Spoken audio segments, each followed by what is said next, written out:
Hello, this is Phyllis Wilson. I'm coming to you today for my daily motivational moments or DMs to talk to you about your inner circle relationships. And some of you may be thinking, what is an inner circle relationship? Well, inner circle relationship are the small group of individuals that you trust with all your personal business, all your personal information, your dreams, your desires, your goals.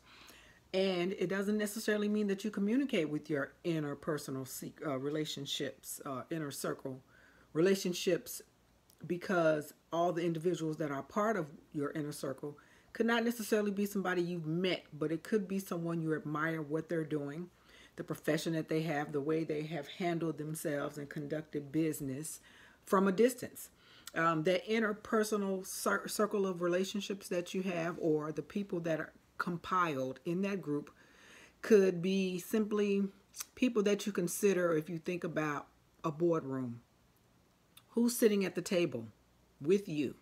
Or who's sitting at the table helping you to get to the next level? Whether it's TD Jakes, where he's inspiring and giving you wisdom and knowledge from a spiritual perspective, and at the same time, the way that he's communicating the knowledge and information resonates with you or touches you to where it calls you into action. It could be a personal mentor, a life coach, if you will. It could be someone that is providing you with the knowledge and information for you to get to your next level, or for you to start thinking outside of the box.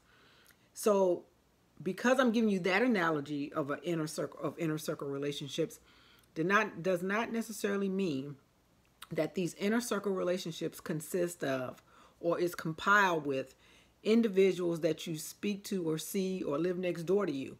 It could be a former supervisor. It could be Iana Van Zant. It could be me. It could be an aunt or uncle that has shown you generational wealth. It could be someone who has written a book, the type of book, and to communicate their information the way you desire to communicate your information.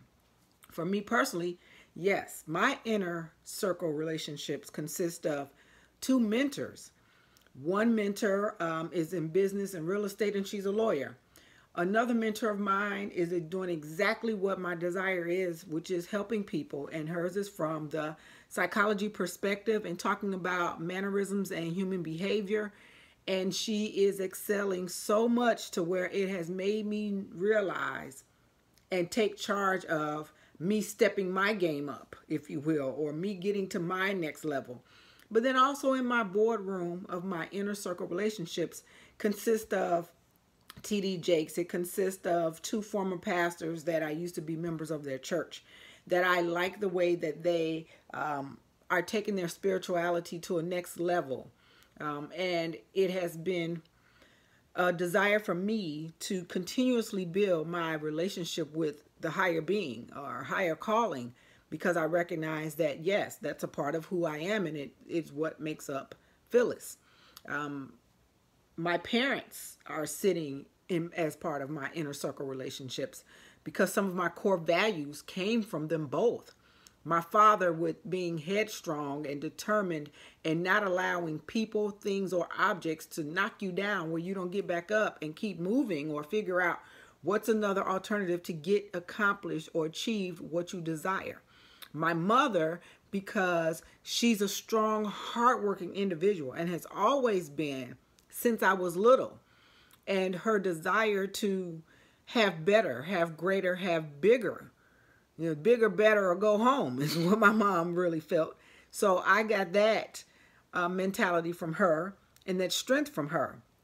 Then there are people that I've never met, like Tony Robbins. I've never met Tony Robbins. But because of the type of coach that he is, because of the drive that he has to help people see what the next level or outside of the box could be for them, as well as getting them to that next level with the tools and the mentality, the mindset, and focusing and horning in or zoning in on that area or areas that they need growth and development in.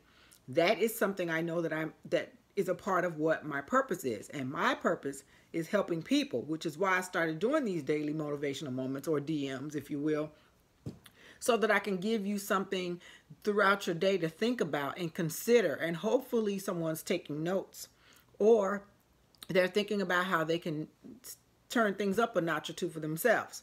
So with that, really think about who is in your inner circle or part of your boardroom, and are they always sitting on the sidelines, or do sometimes their desire and drive to do more allows you to sit on the sidelines and help them, coach them, help them see how they can think outside the box? Or are you just bouncing ideas off of what you desire to do and they're just absorbing and listening with no real content? And if that's the case, I suggest you take the time to evaluate who's sitting in your boardroom, who's a part of your inner circle relationships, because maybe it's time for you to get new board members.